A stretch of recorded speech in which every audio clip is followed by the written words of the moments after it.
Source de tension parfaite et source de tension réelle. Première source de tension parfaite. On a fait jusqu'à présent plusieurs exercices, 5 ou 6, où on a affaire aux sources de tension parfaite. Une source de tension parfaite est représentée par un cercle plus, un signe plus, un signe moins, muni de conducteurs. Voilà.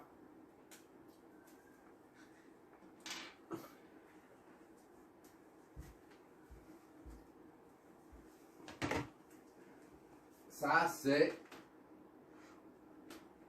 Vn. C'est la tension qui se trouve aux bornes de la source de tension parfaite. Maintenant, si on raccorde cette source de tension parfaite à une charge, à une résistance de charge,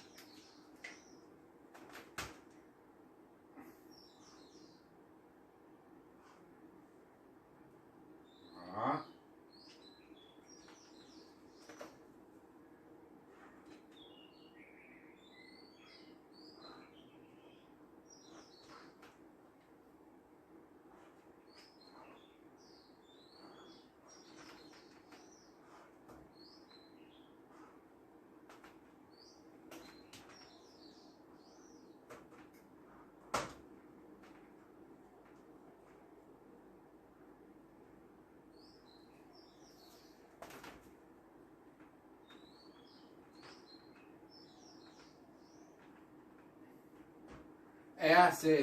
RCH représente une résistance de charge. Ça peut être une ampoule, un moteur ou un chauffage, peu importe.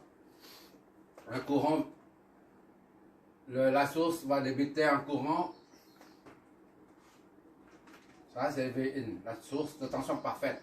Elle va débiter un courant I qui traverse le câble, qui circule dans le câble et arrive jusque là, descend et traverse la charge pour retourner au pôle négatif de la pile. Ici, c'est une source de tension. C'est la raison pour laquelle le sens du courant et le sens de la flèche de tension s'orientent dans le même sens. Ici, c'est un récepteur. La flèche de courant et la flèche de tension s'opposent. Ça, on appelle ça VA. Vn pour la tension d'entrée et VA pour la tension de sortie. Les deux se situent aux bornes de deux points de connexion A et B. Donc, on a, d'après la loi, Vn s'oriente vers le haut. Donc, Vn est égal à le potentiel au point A moins le potentiel au point B. VA moins VB. D'accord? Jusque-là, tout est classique. De même, on a VA qui s'oriente vers le haut. Donc, VA est égal au potentiel au A moins celui au point B. VA est égal à VA moins VB également. Et par conséquent, on égalise les deux équations, ce qui donne VA est égal à Vn. D'accord? C'est primo. Là, c'est une source de tension parfaite. Maintenant, on va voir ce que c'est une source de tension imparfaite, c'est-à-dire réelle.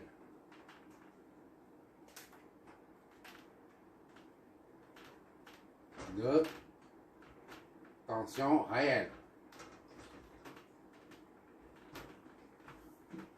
Ou imparfaite.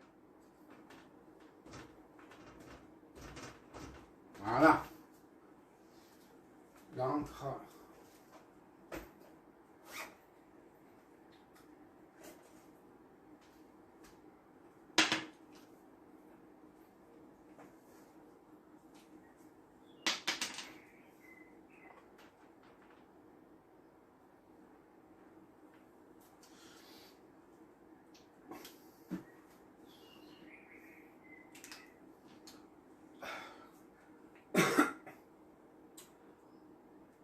pour une source, je reprends ici la source de tension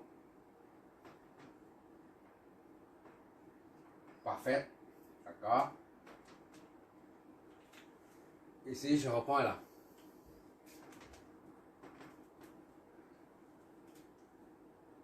Pour une source de tension parfaite, dans le cas parfait, les conducteurs, le câble sont aussi parfaits. Pourquoi? Parce qu'on a considéré ici que la résistance du conducteur, du fil conducteur est nulle. Il n'y a pas de résistance, sauf la résistance de charge, qui n'est pas nulle, d'accord? Dans le cas idéal, la source n'a pas de résistance, ni le conducteur n'a pas de résistance propre. Là, c'est dans le cas idéal. Mais dans la réalité, si on va zoomer ça, ça donne un conducteur aussi gros que ça. Voilà, un conducteur. Il y a des électrons dedans qui constituent la matière qui est le cuivre.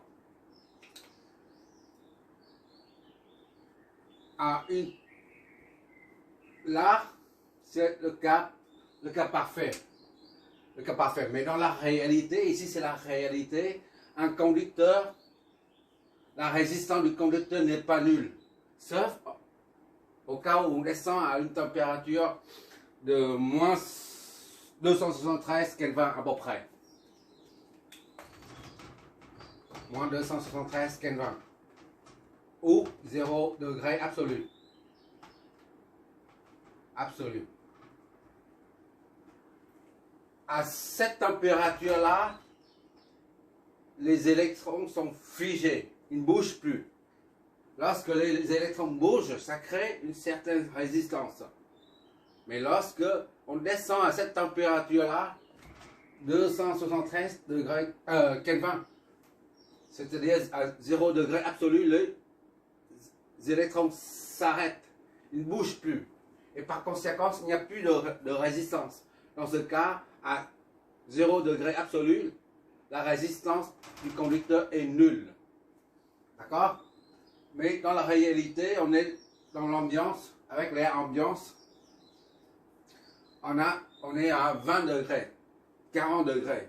Comme maintenant, ici, maintenant, à présent, là, on est à 38 et quelques. En Asie, il fait très chaud et humide. Ou on peut aller jusqu'à 60, 100 ou 200, peu importe. Ou même à 0 degré, même à 0 degré, les électrons s'agitent. Et quand les électrons bougent, ça crée une résistance. D'accord? Ça, c'est le cas parfait. Ça, c'est le cas réel. Bon, maintenant, le cas parfait, on ne le trouve jamais. Dans la réalité, on voit une source comme ça, là, de tension.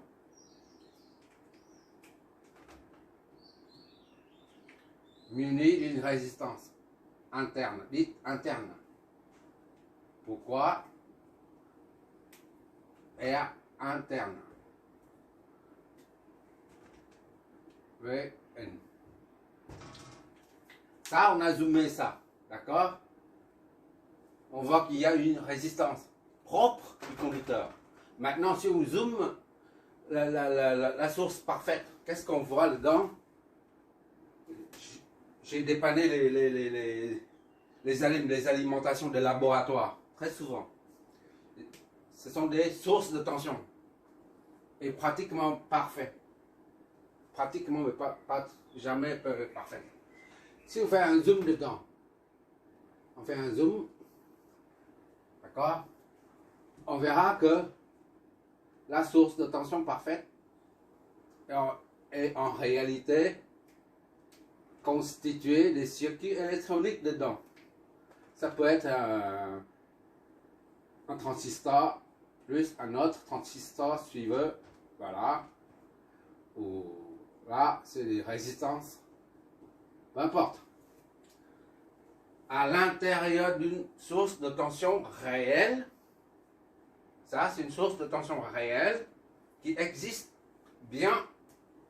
Ce n'est pas comme ici, la source de tension parfaite qui n'existe pas. Là, c'est une source de tension réelle. À l'intérieur, si on zoome, on verra, supposons on a deux transistors, une résistance. Les conducteurs, là, représentent une certaine résistance. De même que chaque transistor possède une résistance à l'émetteur et une autre au collecteur et une troisième à la base. Ainsi de suite. Les conducteurs représentent déjà une certaine résistance. Et en plus, les transistors possèdent aussi des résistances internes. Donc, l'ensemble de tout ça représente, on le sort, et on représente par I, R interne. I, R, I, N, T comme R, la résistance interne. D'accord? Ça, c'est je répète, ça, c'est une source de tension réelle. Là, c'est une source de tension parfaite, parfaite. Il n'existe pas. Dans la réalité, c'est ça. En théorie, c'est ça. Donc, on a affaire en réalité, on a affaire aux sources réelles. Donc, ces symboles-là, ça représente, tout ça là représente source de tension réelle. D'accord? Dans la réalité, c'est comme ça. Maintenant, on va reproduire ça ici et on verra ce que ça donne. D'accord?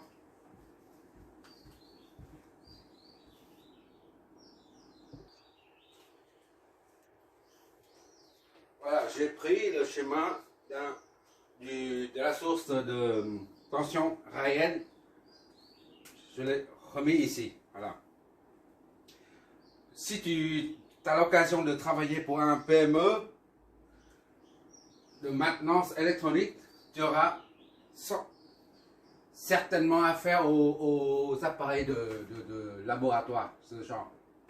1, 2, 3, 4, 5, 6, c'est marqué plus, moins, plus, moins, plus, moins. Ce sont des sorties. Ça, c'est 5 volts, on dit des alimes, alimentation de laboratoire. Là, c'est 20 volts, ça c'est 10 volts par exemple.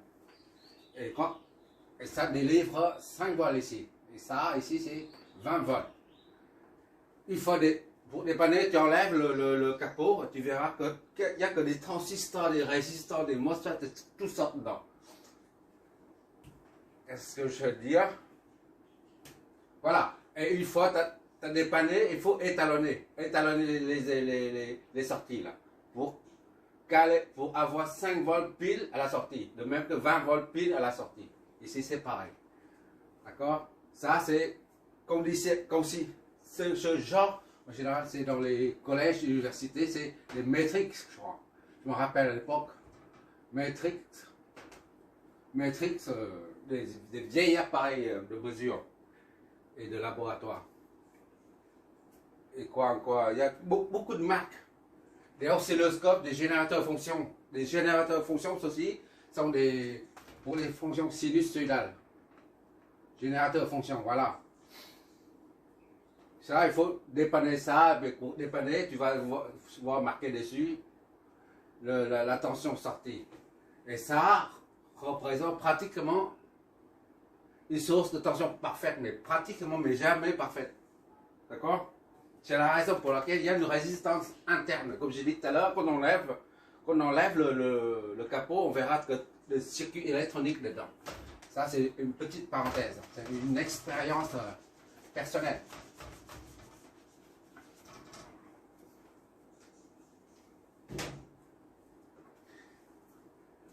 Après, ça, c'est VN. VN, c'est là.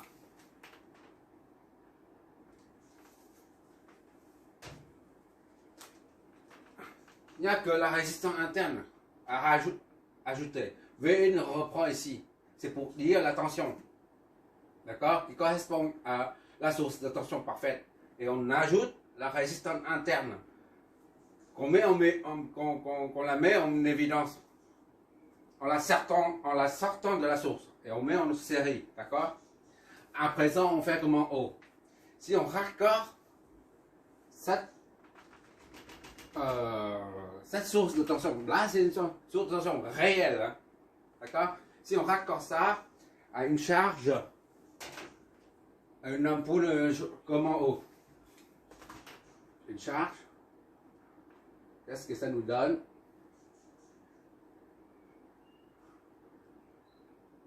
Voilà.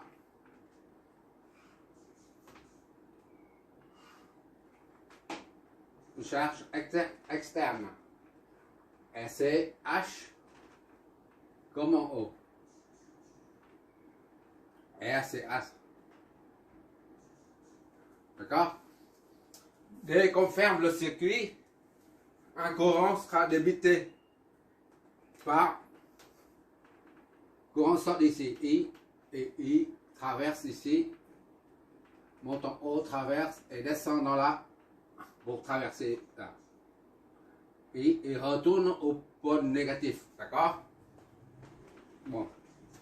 Comme d'habitude, on va donner un sens aux éléments. Ça, c'est une source tension. Les deux flèches, tension et courant, s'orientent dans le même sens. Ça, c'est un récepteur. Donc, les deux flèches s'opposent. On appelle ça V. N. T. Pour dire la tension aux bornes de la résistance interne. Et ici, le courant descend la flèche vers le haut, puisque s'il s'agit d'un récepteur. D'accord? C'est V. Parce qu'il y a de la place. V. V. Ici, c'est VRCH. D'accord? VRCH est égal à VOUT. VOUT se trouve aux bornes AB. D'accord? On est d'accord là-dessus? On reprend ici. Toujours aux bornes AB. Sauf que ici, c'est une source parfaite, tandis que là, une source réelle. D'accord? Une source parfaite aux bornes AB. Ici, une source réelle aux bornes AB. Voilà. Donc, VOUT. C'est égal à VOUT là. D'accord? C'est égal à VOUT. Bon, on va essayer de voir ce que c'est VOUT. Bon, on applique là le pont de diviseur de tension. On a VOUT, VOUT ici, là, mais en rouge, pour que ça soit compatible avec l'autre. VOUT. D'accord? Je vois toujours, j'espère. Ok, je vois toujours. On applique le pont de diviseur de tension. VOUT est égal à RCH divisé par la somme des deux là. RCH plus R une T, d'accord? Une T. Le tout fois Vn, d'accord? Le pont diviseur de courant. Il suffit de voir l'exercice précédent. Bon, maintenant, on remarque que si R une T est nul, d'accord? Alors, on a VOUT est égal à RCH sur RCH plus 0 fois Vn. Soit VOUT est égal à RCH sur RCH fois Vn. C'est-à-dire VOUT est égal à 1 fois ça divisé par ça, ça donne 1. Vn. VOUT est égal à Vn. C'est-à-dire quoi? Si la résistance interne est nulle, ici, comme ici, il n'y a pas de résistance interne, on retrouve la tension de sortie. À la sortie, on retrouve la tension d'entrée, Vn. D'accord? S'il n'y a pas de résistance interne, c'est-à-dire si la résistance interne de la source de tension est nulle. Si est nulle, ce ce cas correspond au cas parfait. D'accord? La tension, on retrouve la tension d'entrée à la sortie. V out égale à V in. Par contre, si R N T différent de 0, alors V out est égal à ça. RCH sur RCH plus RNT fois VN. D'accord? Ok.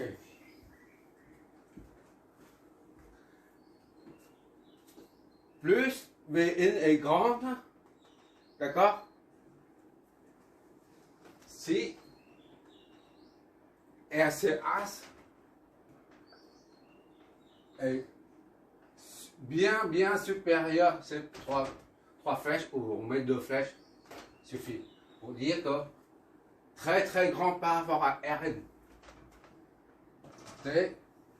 On peut négliger la partie, disons si c'est 10, et ici c'est 0,6 RCH est égal à 20 volts, 20 ampères, 20 ohms, et que Rin est égal à 0,01, d'accord?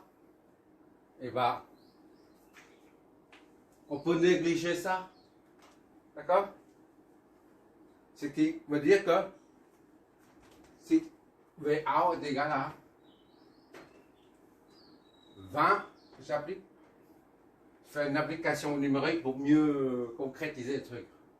20 divisé par 20 plus 0,001. 0,1 seulement. Fois VN. D'accord? 20 divisé par 0,01.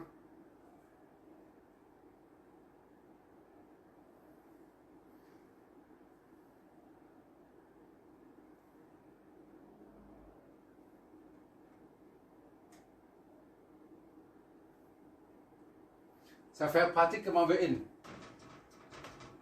D'accord?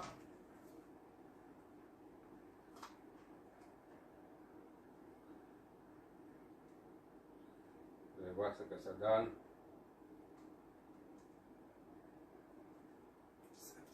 En fait, ça est égal à 0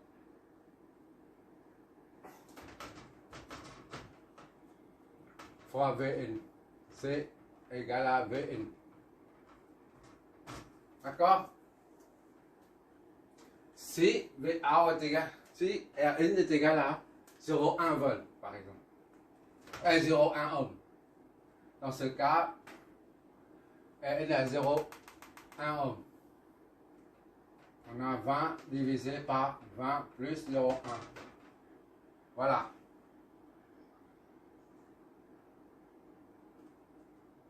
Ça fait 0.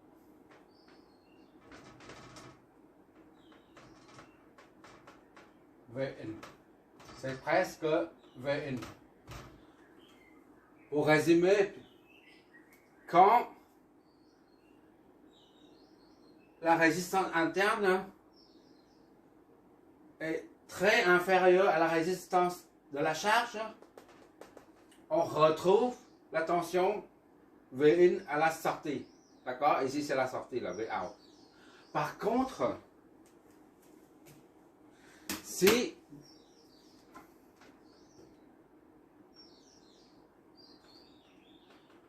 Rn est grande, 1 ohm par exemple, oui, 1 ohm ou 2 ohms. Dans ce cas, on a Vout est égal à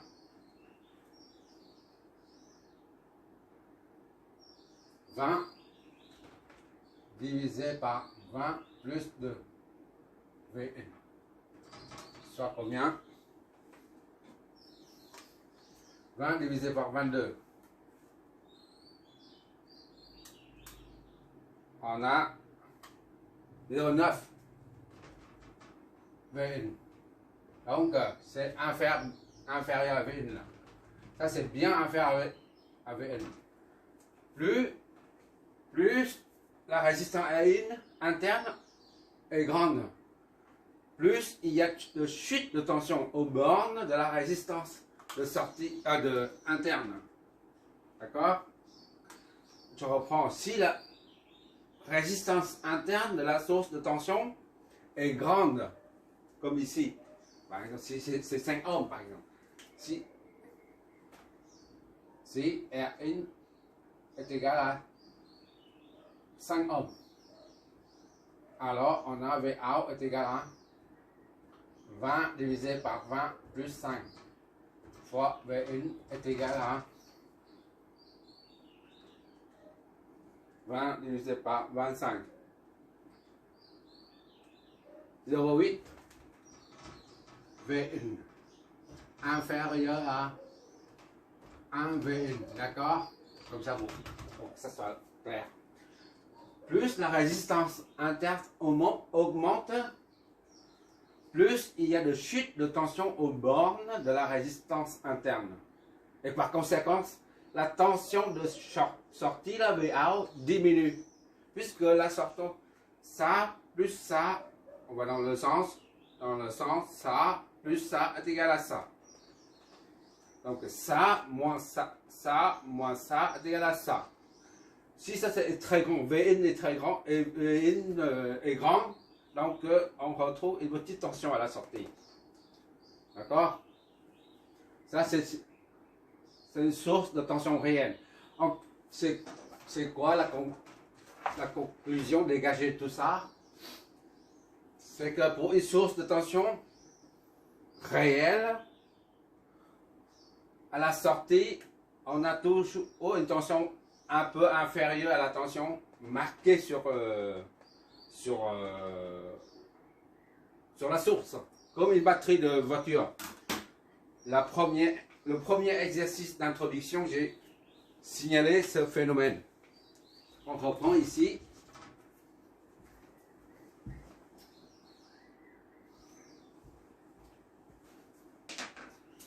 La batterie de voiture, ça fait 12 volts.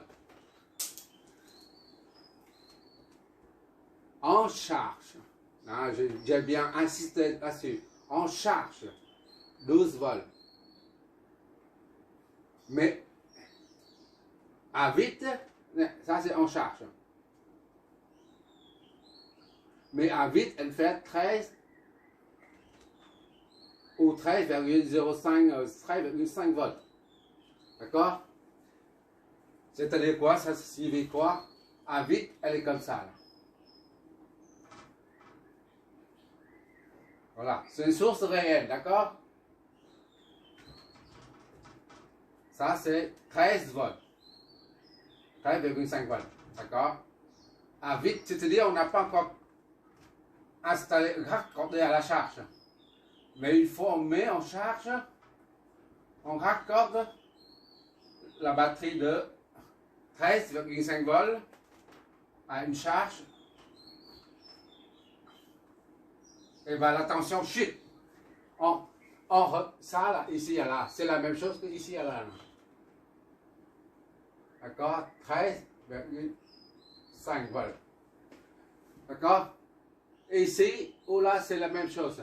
Parce qu'on n'a pas encore raccordé. Donc ce point est le même que ce point. D'accord?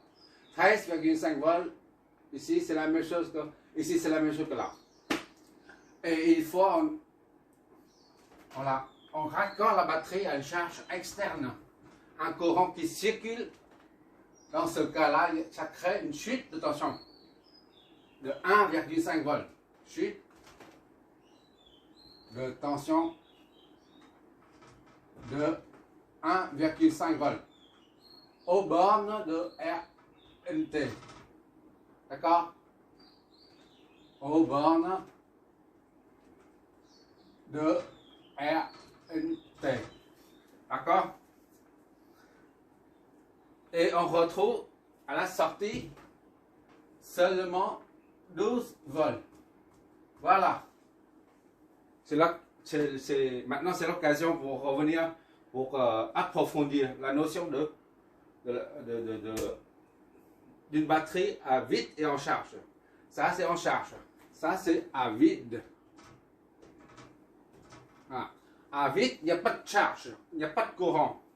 D'accord? Donc, la tension aux bornes de la batterie, ici et là, plus et moins. Plus et moins. Je vois toujours cette sphère. Oh là là là là. Ok, je vois toujours.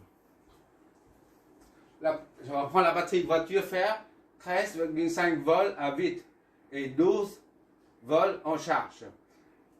Mais chez Renault, Noroto, par exemple, s'il y a une panne de batterie en hiver, on vient acheter, on dit, ils vont nous livrer une batterie de 12 volts.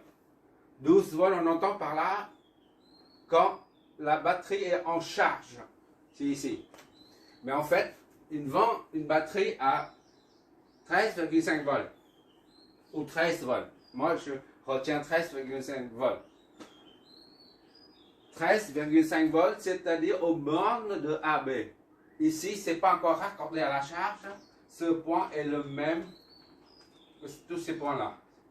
On va dire ensemble. 13 volts, c'est 13 volts ici. D'accord?